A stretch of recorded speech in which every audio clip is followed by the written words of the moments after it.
안녕하십니까. 팩트체크를 통한 왈가왈부의 유영호입니다. 오늘은 이 두 분들 통해 갖고 좀 더 이렇게 북에서 이렇게 여기 왔을 때, 대한민국에 들어왔을 때 들어오는 경로며 그다음에 국정원에서 제일 먼저 가는 곳이 국정원입니다.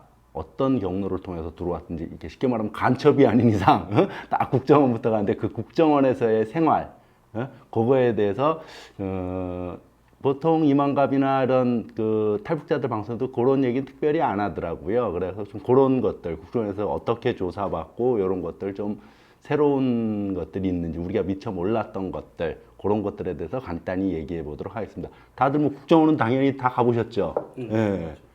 국정원에 갔을 때 처음 인상들이라 그래야 되나 뭐 들어오는 경로 어떻게 글로 들어오게 됩니까? 김포공항인가 인천공항부터 바로 국정원 애들이 나와 있는 거예요? 그렇죠. 인천공항에 내리면 비행기 탔던 사람들이 다 내리면 우리 마지막에 내리라고 그래요. 비행기에서. 우리뿐 아니라 다른 사람들도 외국인들도 있을 수 있고 그러죠. 우리 마지막에 내리라고 그래서 가만 앉아 있다가 고중 다 내린 다음에 내리면 일반 사람들이 이렇게 통로 나오는 그 손으로 안 나와요. 그지? 출입국이 그 사람들이 나오는 걸로 아니고 다른 길로 어떻게 나오는데 우리끼리만 나오는 거죠. 일반 사람들과 섞어서 나오지 않는 거고. 네, 우리끼리 따로 나와요. 그래서 인원 세 가지고 여권을 한 대다 모아가지고 나오는데 나와서 거기 딱 잠깐 서 있다가 아예 국정원 버스가 그 인천공항까지 나가 대기하고 있어요. 깜짝 못하고 국정원 요원들이 쫙 지키고 서 있죠. 그래서 일단 모아 있다가 버스 있는 데까지 같이 움직이는 거예요. 줄 서서 움직여서 버스 타고 그 길로 조선 적십자가 아니라 여기 남쪽에 적십자병원으로 가죠. 신체 검사 가잖아요. 아, 병원으로 가요? 네, 신체 검사로 거꾸로 갈 걸요. 네, 신체 검사 가서 신체 검사 먼저 하고 그 길로 또 차에 실려서 국정원 들어가죠. 그때 처음으로 국정원 들어가는 거죠. 국정원이 뭔지도 몰랐죠. 저는 국정원 하게 되면 오직 안기부밖에 몰랐어요. 나도 안기부를 알았어요. 옛날 왜냐면 우리가 15년 전인가 장기수 분들 이인모 선생님으로 해서 62분의 장기수 선생님들 들어가셨죠. 그분들과 인터뷰도 하고 만나고 이러면서 야, 안기부 정말 무섭구나. 남산 지하실 이것도 그때 알게 됐던 거예요. 고문하고 뭐하고 그게 뭐 야 설마 때렸을까 이런 게 막 아니 하면서도 들었었는데 그렇게 무섭게 들었던 남산 지하실 있는 안기부에 간다고 생각을 했거든요. 정말 무서웠어요. 들어가면 쫙 콘크리트 장벽 같은 이런 벽체가 높이 써 있고 꼭대기는 철조망이 쫙 있잖아요. 전기 흐르는 철조망들. 그 속으로 들어가는데도 뭐 철문들이 몇 개 통과하고 뭐 검신 다 하고 들어가서 진짜 무서웠죠. 그러니까 여기 여러분들이 갔을 때는 남산이 아니고 저기 아니죠. 강남 시흥. 시흥. 시흥에 있는 거예요. 아, 시흥에 있는 지금 북한 이탈주민보호센터죠. 그쪽 조남동인가? 예, 그쪽이에요. 저기 강남에 있는 거기가 아니고 따로 국정원 본부가 될 거고 우린 시흥 이탈 주민센터 해가지고 따로 있어요. 이탈 주민 합센센터 써 합신 중앙합동신문센터. 합동신문센터 그거 그렇게 돼 있어. 그게 지금 바뀌어서 보호센터 됐다는데. 우리는 신문센터였지 합동신문센터. 그 처음 들어갈 때 여기 올 때 국정원에 간다는 걸 알고 있었는 거예요? 다 탈북자들은?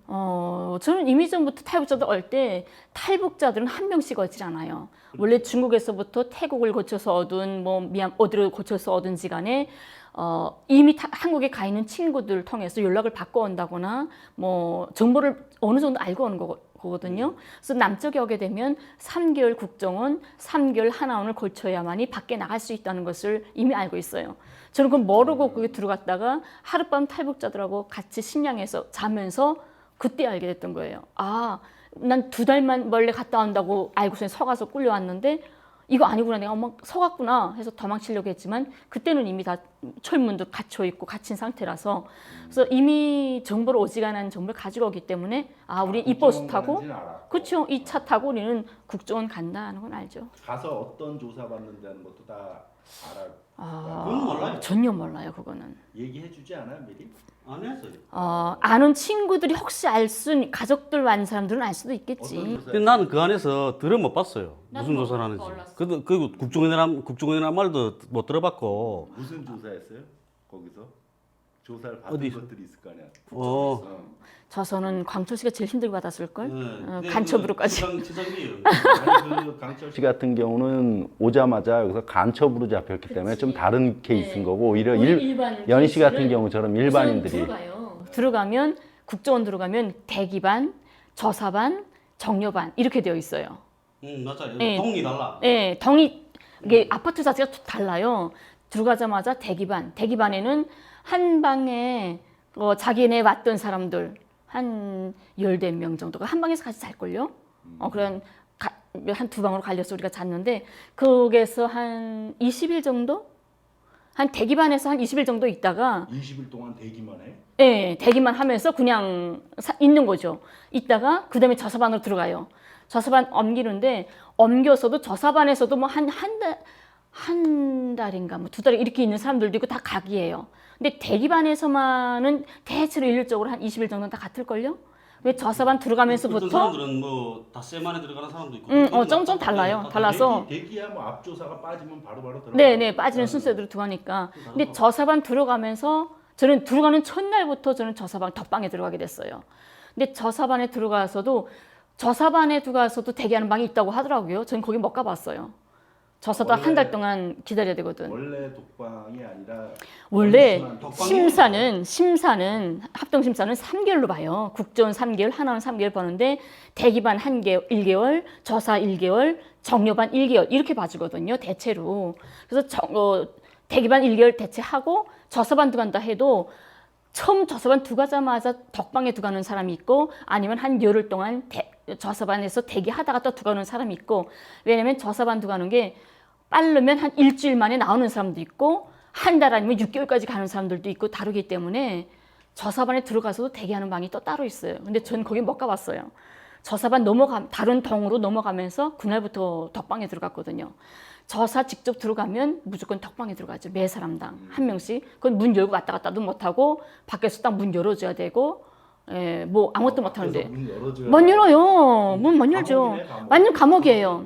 완전 감옥이고 저는 얼마나 안타까웠냐면 햇빛이 하나도 안 들어왔어요. 창문이 없는. 창문은 있는데 창문은 조그만 창문에다가 음지 쪽에 따서 창문을 열질 못해요. 열지 못하고 창문이 이렇게 됐죠. 이렇게 됐으면 이렇게 열려요. 미는 거. 이렇게 조금만 열가니 아무것도 안 보여. 밑에 조금만 내다볼 수 블라인드 있지. 내려놓고 줄 있잖아요. 줄은 없단 말이에요. 올리기식은 뭐. 그러니까 조금만 이렇게 하니까 보니까 아무것도 못, 그러니까 해도 안 들어오는 거예요. 저사 받을 때는 대체로 다른 사람들은 오전에 한 번, 오후에 한 번 이렇게 저사를 받았다고 해요. 어떤 분은 주말에는 휴식도 했다고 그러더라고. 근데 저는 주말이 언제인지도 모르고 날짜도 몰라요. 거긴 달력도 없으니까 일부러 집 방에 들어간 날부터 달력을 만들어요. 매개인이. 다른 사람들도 아마 그렇게 했을 거예요. 일에서 오늘이 며칠인지 그 책을 치면서 지나가는 거예요. 달력 없으니까 우리는. 나는 이렇게 들어가 봤는데 이렇게 그 침대 모서리 있잖아요. 이게 벽지 쫙 붙어 그 방 안이 어두워요. 그런데 이 침대 모서리 보니까 이렇게 벽지 뜯은 자리 있더라고요. 이거 왜 뜯었지? 보니까 그게 이렇게 누가 이렇게 그 달력 만들어 놓은 거예요. 이렇게 표시 이렇게 했더라고. 체크하면서. 그래 나도 그렇게 하고 그게 체크하면서 했죠. 하루하루가 너무너무 힘드니까 우리 언제면 나갈까 이거 체크하는데 나는 아침 9시 반만 되면 문 딱 열고 들어와요. 저사관이. 그러면 아침 밥 먹고 조금 앉아있으면 끌려 나가는 거예요. 나가면 다른 저사관은 또 다른 층이에요. 한 층 올라갔던지 그런 것 같아. 다른 동으로 가요. 그래서 저사 끝나고 12시 반 정도에 내 방에 또 덕방에 데려다 주는 거죠. 들어오면 이런 식판이 하나 들어와 있어요. 누가 줬는지도 몰라. 그냥 저사 늦게 끝나니까 들어오면 식판이 있어, 밥이 있어. 밥 먹고 조금 앉아있으면 1시 반이면 또 데려와요. 그러면 또 끌려 나갔다가 저사 받고 5시 반에 들어와요. 그러면 밥이 또 있어. 그럼 밥 먹고 조금 앉아있으면 7시 반에 또 데려와요. 저녁 때도. 네, 난 또 끌려 나가요. 그러면 9시 반 돼서 들어오는데 왜 들어오냐면 9시 반에 종합 뭐지? 점검에 점검을 하거든요. 이런 점검. 매방 덕방 다니면서 있는지 없는지 점검을 하기 때문에 9시 반에야 들어와요. 근데 한 번은 계속 끌려 나갔다 왔다 하니까 막 스트레스 받잖아요. 근데 나가서 저사 받는 것도 끔찍한데 들어올 때 저녁에 들어올 때는 이 16절지를 한 이만큼씩 줘요. 책을 줘요. 주면서 밤새껏 숙제를 내주는 거예요. 뭘 쓰라고. 그러면서 뭐라고 하냐면 너네 태어나서부터 지금까지 있었던 것 중에 남편하고 이불 속에서 어떤 일이 있었던 것까지 꼭 다 말을 해야 된다. 그 정도로 말을 하라고 그래요. 너 이불 속에서 무슨 일이 있었냐? 그것까지 말해라. 이렇게 말을 하거든요. 근데 한 번은 막 하다가 스트레스 받아가지고 제가 위경련이 왔어요. 그래서 밤에 9시 반에 들어왔는데 이제 점검될 때인데 위경련이 와서 썩 해서 정신을 잃었거든요. 그래서 그 요원들이 막 비상해가지고 저를 국정원 안에 있는 병원은 조그만 병원이니까 안 되니까 저를 데리고 사회병원에 나갔던 거죠. 나가서 응급실에 갔는데 3일 동안 입원해 있었어요. 입원해 있었는데 전 중국에 있을 때부터 간경화가 있어가지고 배에 물이 있었거든요. 근데 국정원 들어가서부터 저사받고 힘드니까 내가 지금 간 복수 환자라는 걸 깜빡 잊어버린 거예요. 내가 아픈 사람이라는 걸 신경을 못 썼어요. 근데 병원에 갔는데 난 위경련 때문에 갔는데 그 응급과 가장 선생이 배에 물이 찼다고 지금 복수 왔다고. 그 다음에 내가 간 복수 왔던 상황이었지. 나 힘들었던 상황이지. 이걸 그때야 기억을 했던 거예요. 너무 힘드니까. 근데 3일 됐는데 그때도 지금 막 병이 안 났는데 국정원 요원이 매일 퇴근 안 하고 매일 지키고 있어요. 거기에 3일 만에 오더니 퇴원시키라는 거예요. 그러니까 응급실의 가장이 지금 복수 상태인데 어떻게 퇴원하냐. 좀 더 치료를 받아야 된다 하니까 당장 닝겔 뽑으라고 그 자리에서.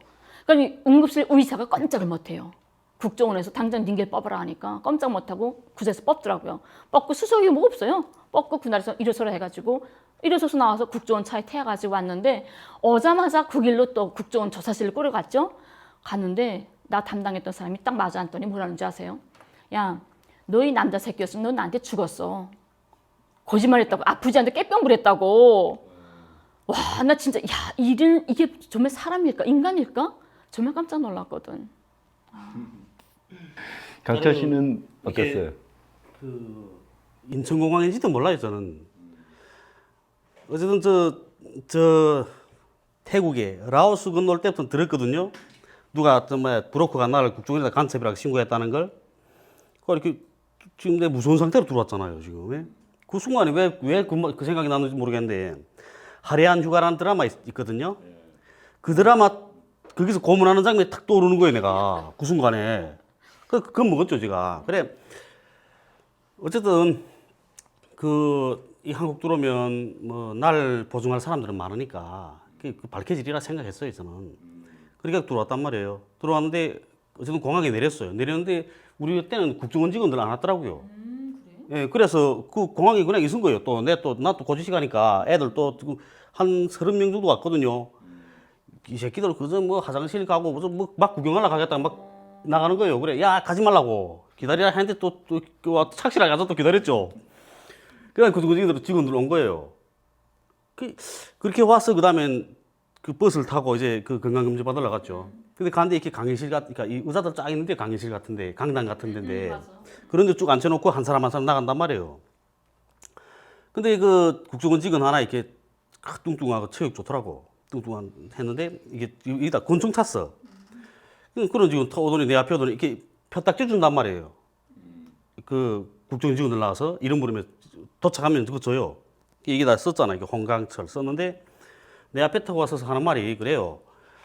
홍강철 씨, 간첩 임무 받고 왔어요? 내가 그런 거지.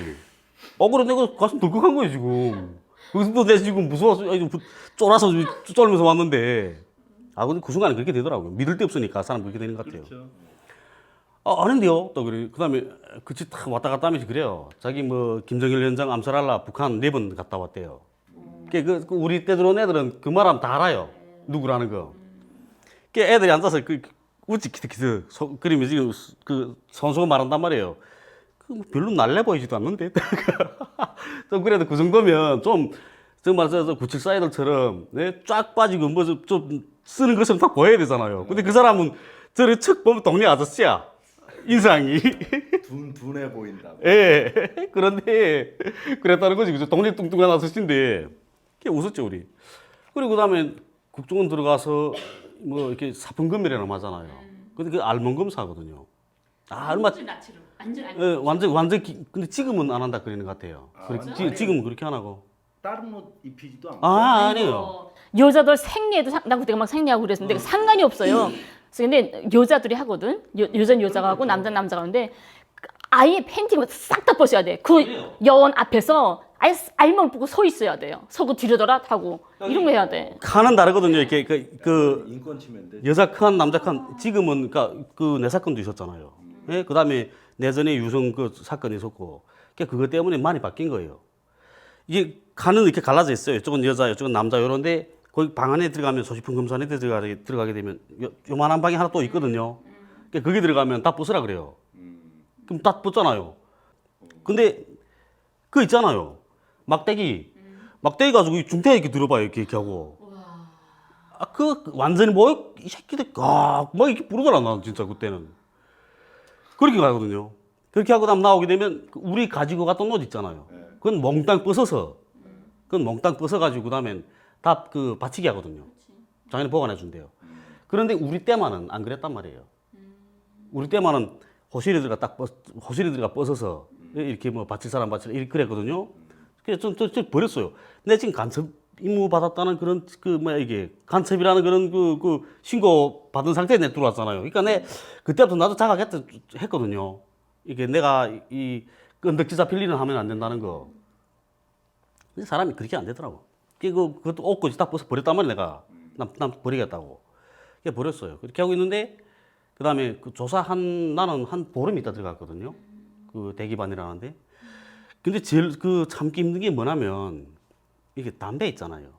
담배를 주는데 대기반은 아직 조사를 받지 않았기 때문에 대한민국 국민으로 인정받지 못한 사람들이래요. 그래서 대기반은 담배를 안 줘요. 근데 종료반은 준단 말이에요. 조사 들어가면 또 담배 피운대요. 조사 들어가면 그 조사관들이 준다는 거죠.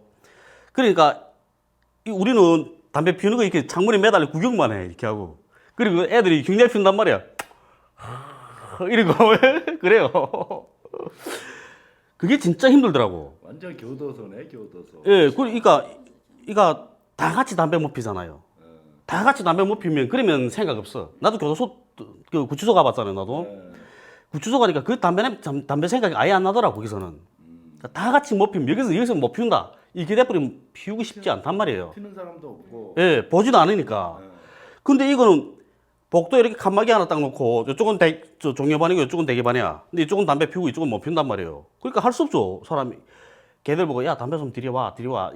그런 애들도 많아요. 그러면 거기도 또 쏠가락거리는 애들이 많단 말이에요. 그 담배 내주는 거 이렇게 담배 안 피우는 애들도 담배 피운다 하고 담배 받거든요. 그러니까 마지막에 또 담배 꽁초를 또 걷어요. 개수 현단 말이에요. 20개 내왔으면 20개를 또 받쳐야 돼.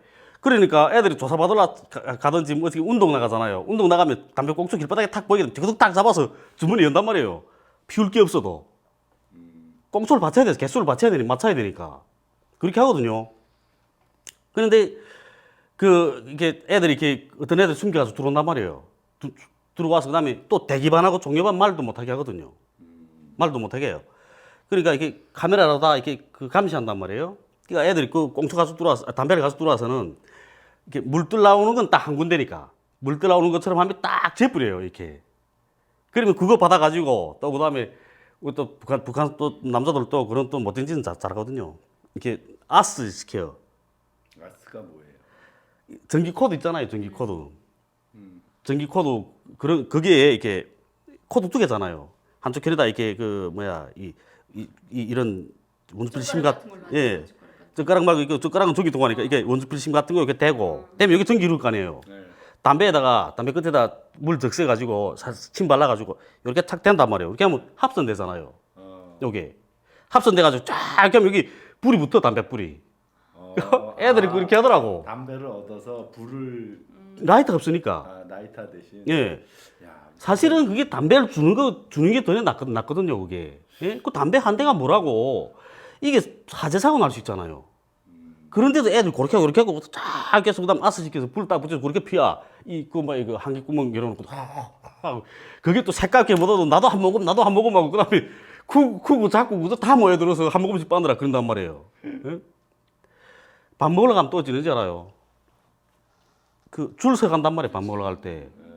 난 진짜 인민군대 있을 때는 줄 서봤지. 그다음 줄 못 서봤어. 근데 줄 서는 거예요. 그래, 야, 이 공산구이였다. 그래, 내 거기서 줄 서래요. 줄 서에 떠나는 거예요, 또 대열이. 그게 가잖아요, 또. 그러니까 밥 먹으러 가면 우리 대기반이 먹는 식탁이 따로 있고 종교방에 먹는 식탁이 따로 있어. 식사도 달라요? 달라요. 그러니까 그다음 거기 그 가운데 국정원 직원들 쫙 서 있단 말이에요. 완전 메뉴 나고 딱 뒷짐 딱 지고 쫙 이렇게 있어, 걔들이. 그러니까 말도 못 하거든요. 그다음 밥 주는 것도 있잖아요. 이 배식판에. 예? 그러니까 뷔페식이거든요. 뷔페식인데 거기는 그 식당 그 아줌마들이 다 서 있어, 이게. 아줌마들 직접 이렇게 떠준단 말이에요. 그래, 그 말하는 그래요. 거기서 뭐 북한 사람들은 제절로 떠먹으라고 하게 되면 그러면 그 이기주의가 많아서 맛있는 건 자기 다 퍼가지고 간다고. 그래, 마지막 사람이 먹을 게 없어서. 그래서 이렇게 지들이 직접 떠준다는 거죠. 난 그때도 난 영 모욕스럽더라고, 그때는. 나도. 나는 제일 힘들었던 게 그거였어. 아침에 국정 딱 들어가면 아침에 딱 일어서면 줄 방에 그 사람 있잖아. 한 몇 명, 네 8명이든 10명이든 줄 서서 딱 같이 앉아야 돼요. 속줄로 줄 서가지고 아침에 이게 애국가 어떻게 됐어 처음에? 여기에 안 써. 동해물과 노래 부르고 막에 나는 뭐 대한민국에 멀었어 그 선수하는 거 있잖아요. 선수 무조건 해야 돼요. 아침마다 아침에 기상해가지고 앉아서 저기서 태국 있을 때 있잖아요. 이 애국가 모르면 입국 못 한다 그래요. 무조건 배워줘요. 태국에서부터. 그러니까 그 안에서 배운단 말이에요. 애국가도 배우고 들어오고. 것까진 좋아. 배우는 것까진 좋은데 매일 밥 먹을 때마다 아침에 밥 먹을 때마다 밥 먹으러 나가기 전에 방에서 허실에서 아침에 일어나서 기상할 때 점검하잖아요. 아침 점검, 저녁 점검 하는데 점검하게 딱 오면 노래 무조건 불러야 되고 그 다음에 노래 끝나면 선서해야 되고 그럼 무조건 매일과 같이 해야 돼요. 그래서 애국가 다 아세요? 여기 남한 애국가?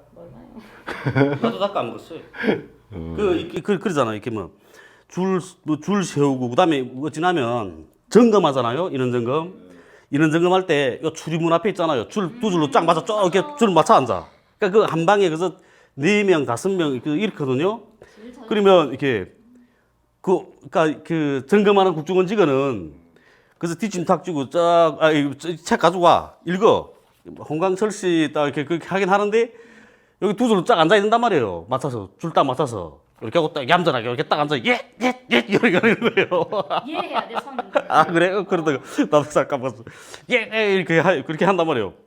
그리고 조사 받으러 가잖아요. 조사 받으러 갈 때도 그렇게 앉아서 그냥 문을 탁 열어놔. 이렇게 하면 그 문도 안 열고 그러거든 그 사람도. 그다음에 점검 딱 끝나면 문 다 닫으세요 하면 문 딱 닫고 닫으면 제절로 바깥에서 다 착착착착 다 닫혀지 문이. 초커덕초커덕 닫혀질 때 참 기분이 그랬겠네요. 완전히 그 기분 나쁘다는데요. 네 그래 거기서 뭐라 말했냐면 야 이게 줄 서기 싫어 도망쳐 왔더니 여기가 또 줄 서네.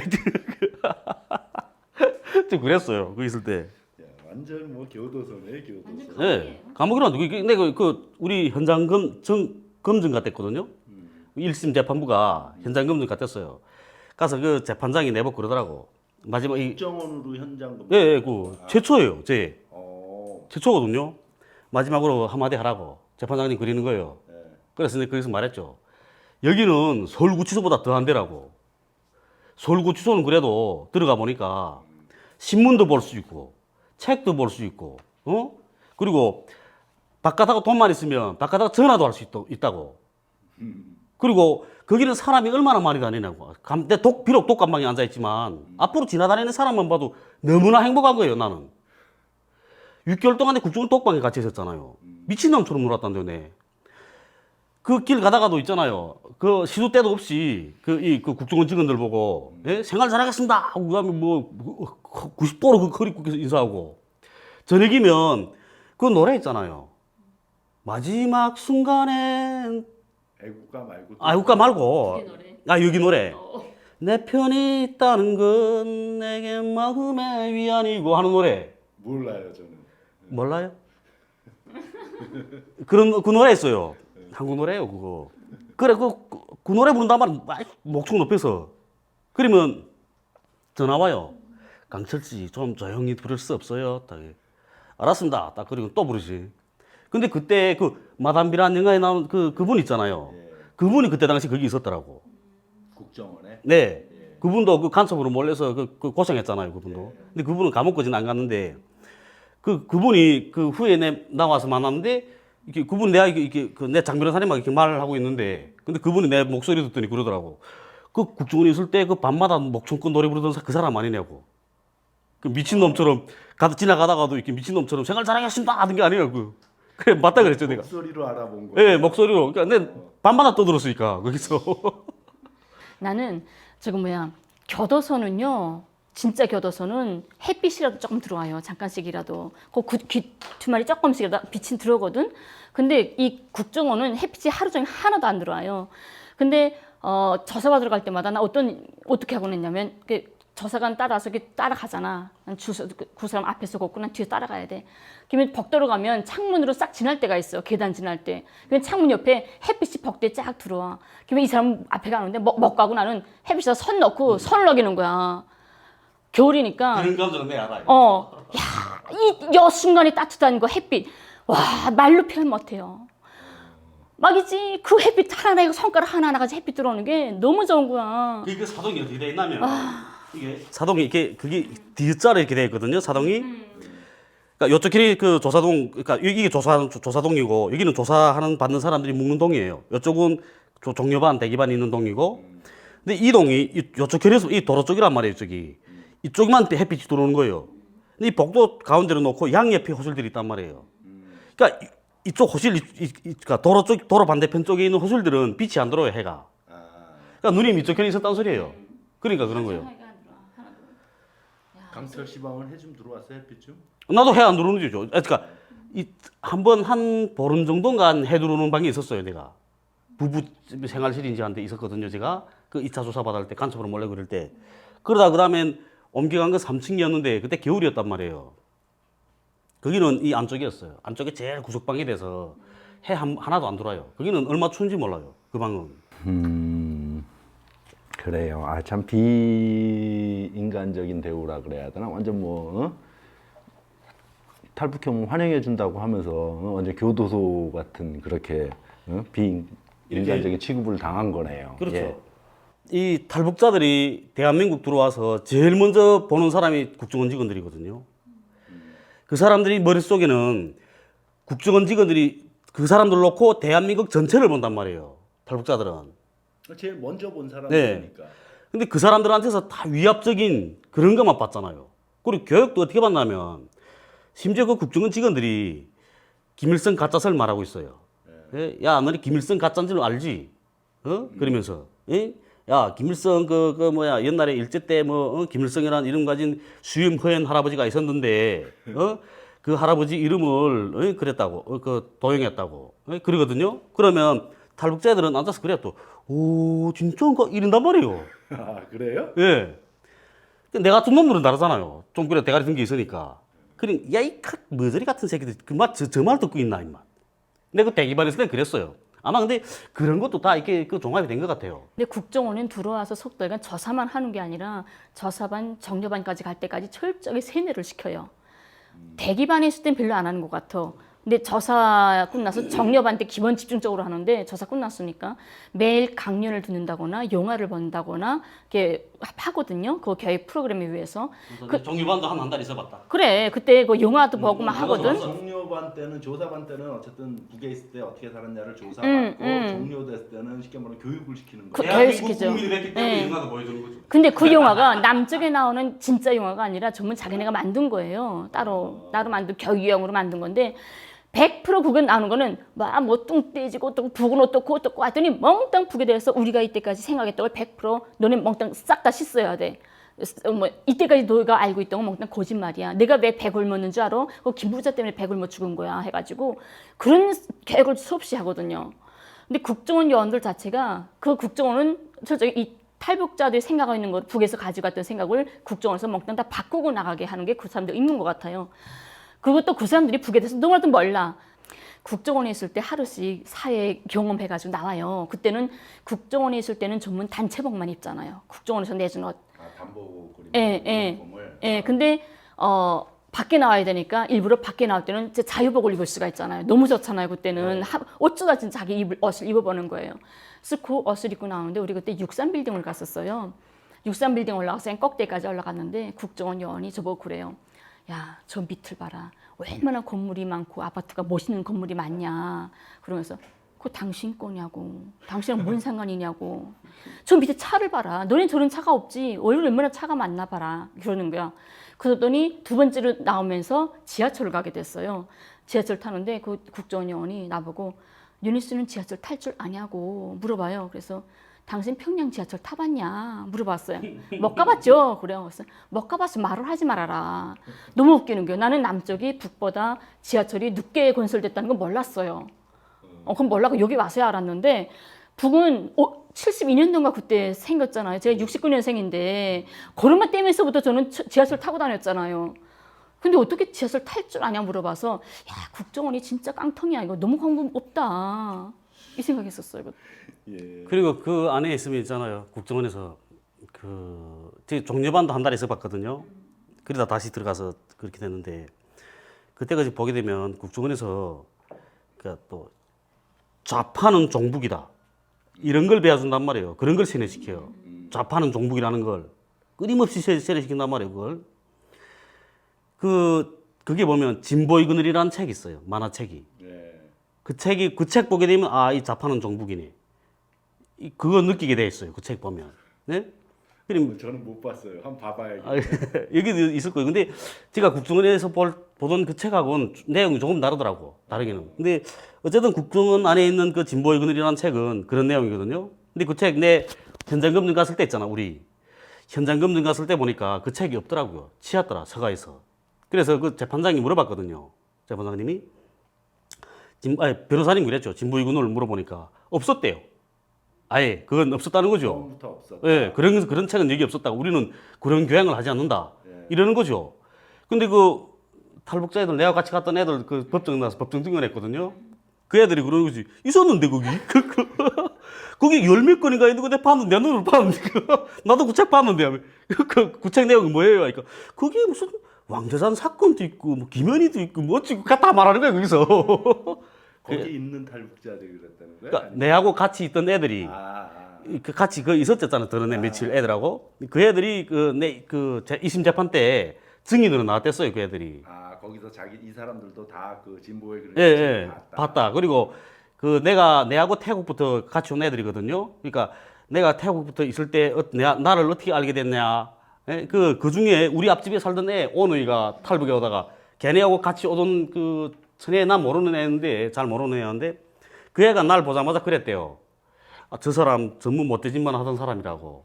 그 재판장이 그 못된 짓이 하는 게 무슨 짓이냐고. 그러니까 뭐 송금 브로커하고 탈북 시켜주고 전문 그런 일만 하던 사람이 그거 보고 못된 짓이라고 하냐고. 그렇다고 그런 거죠. 그러니까 그 북한 사람들 그 생각에서는 그게 못된 짓인 거예요. 그때까지만 해도.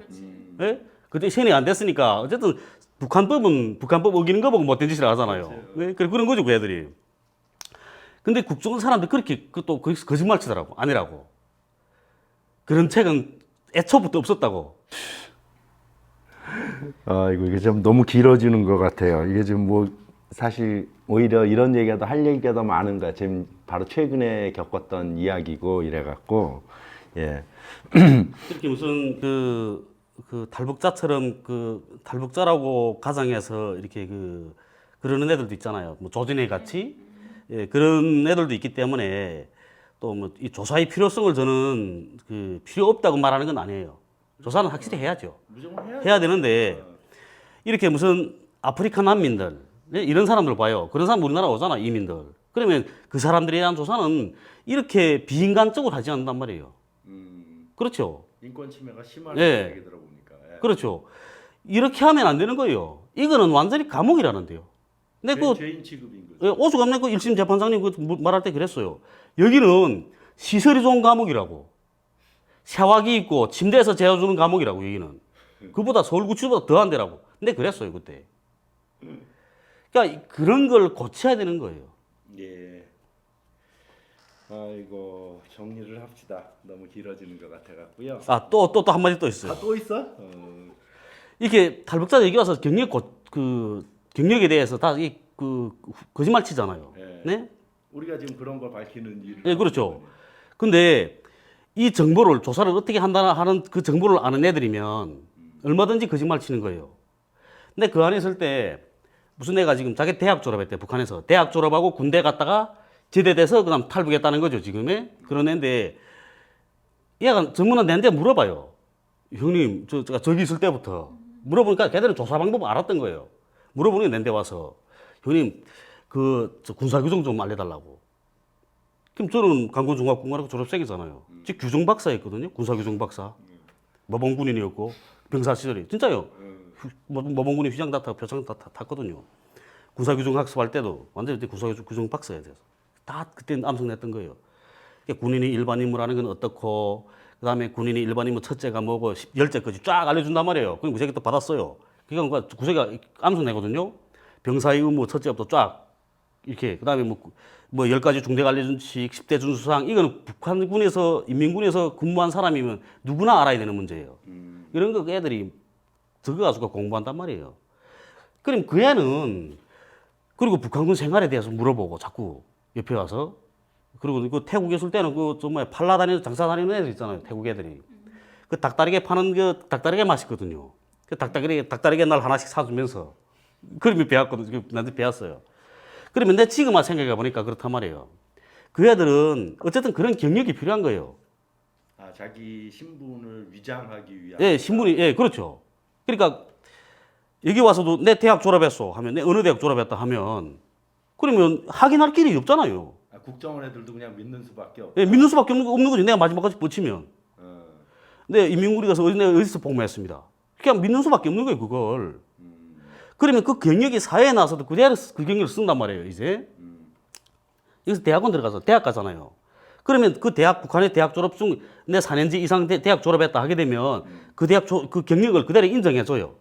그러니까 쉽단 말이에요. 그리고 탈북자는 또 그 특혜로 또 입학하잖아요. 특례로. 예? 탈북자는. 그러니까 대학 가기도 쉽고 대학원 가기도 쉬워요.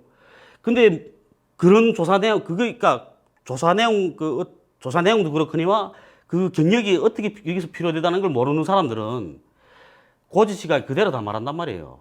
그러니까 어떤 사람들은 그러잖아요. 내가 분명 학교를 졸업하긴 했어. 그런데 탈북을 지금, 그러니까 그 전부터 지금 밀수하러 도관 계속 했죠. 예? 만약에 무슨 4월에 지금 북한에 4월에, 그러니까 3월 말에 졸업하잖아요. 3월 말에 졸업하는데 2월 달, 그러니까 사람이 언제나 이게 날짜 헷갈릴 때 있거든요. 그러니까 자기가 지금 4월에 도광에서 중국에 넘어왔는데, 그러니까 그럼 졸업한 거로 되잖아요. 중학교 졸업하자마자 넘어왔는데 진술서 쓸 때 3월에 도광에 딱 썼어요. 그러면 야, 아니 그러면 학교 졸업 못한 거네. 그러면 이게 그러니까 이 학교 졸업한 경력이 필요 없잖아요. 필요 없다고 생각하거든. 그때 당시는 모르니까. 그러면 그 졸업 안 한 걸 합시다. 그게 그냥 가는 거죠. 그 사회에 나서 그다음 대학 가서 생각하잖아요. 대학 가서 보면 그다음에 고등중학교 졸업 경력이 없으니까 다시 봐야 되는 거예요, 시험을. 이게 시험 다시 보는 건 뭐라든가? 자체로 공부해서 보는 거. 고등학교 검정고시. 검정고시. 그걸 봐야 되는 거죠. 그러니까 검정고시 보기 그러니까 싫으니까. 그러니까 거기서 진술하는 거를 국정원 역시 확인할 방법이 없기 때문에 그 사람이 진술하는 게 그대로 학력이고 그대로 경력이 되는 거다. 예. 그러니까 이제처럼 자기 대학 졸업 안 하고 인민군 경력, 복무 경력이 없어도, 만약 이제 대학 졸업하고 군 복무를 하고 그다음에 한국에 탈북이 왔어요. 그러면 이 대학 생활을 물어볼 거 아니에요. 그러면 내 군대 복무 오래 하다 나니까 그 대학 생활 잘 기억 안 납니다. 이렇게 한단 말이에요. 그럼 어쩔 수 없는 거죠, 국정원에서도. 그러니까 그런 것들도 있더라고요. 많은 문제가 많아요, 좌우지간. 이 탈북자들이 일단 오늘 얘기를 쭉 들어보면서 국정원에서의 조사는 꼭 필요하죠. 그건 당연히 해야 되는 건데 너무 비인간적이라 그래야 되나? 인격 침해적인 그런 조사 방법, 좀 심하네요. 저도 뭐 처음 알았었는데 구체적으로 모르죠. 구체적으로 어떻게 조사하는지는. 근데 얘기 들어보니까 참 너무 심각한 것 같습니다. 예, 어쨌든 우리 이런 방송이 조금이라도 알려주고 사람들한테 알려주면서 좀 문제 제기가 되면서 좀 최소한 인간적인 그 조사 그런 것이 되도록 북한의 탈주민들에 대한 자그마한 배려라도 해야 된다는 거, 그리고 관심을 돌려줘야 된다는 거, 저는 사회적 관심이 필요하다고 봐요. 뭐 많은 관심이 있으면은 이제 그런 것들이 안 고칠 수 없는 거고 그런 겁니다. 예, 오늘 그러면은 요 정도로 일단 탈북자들이 처음 와서 국정원에서 어떻게 조사받는지에 대해서 간단히 알아봤습니다. 예, 감사합니다.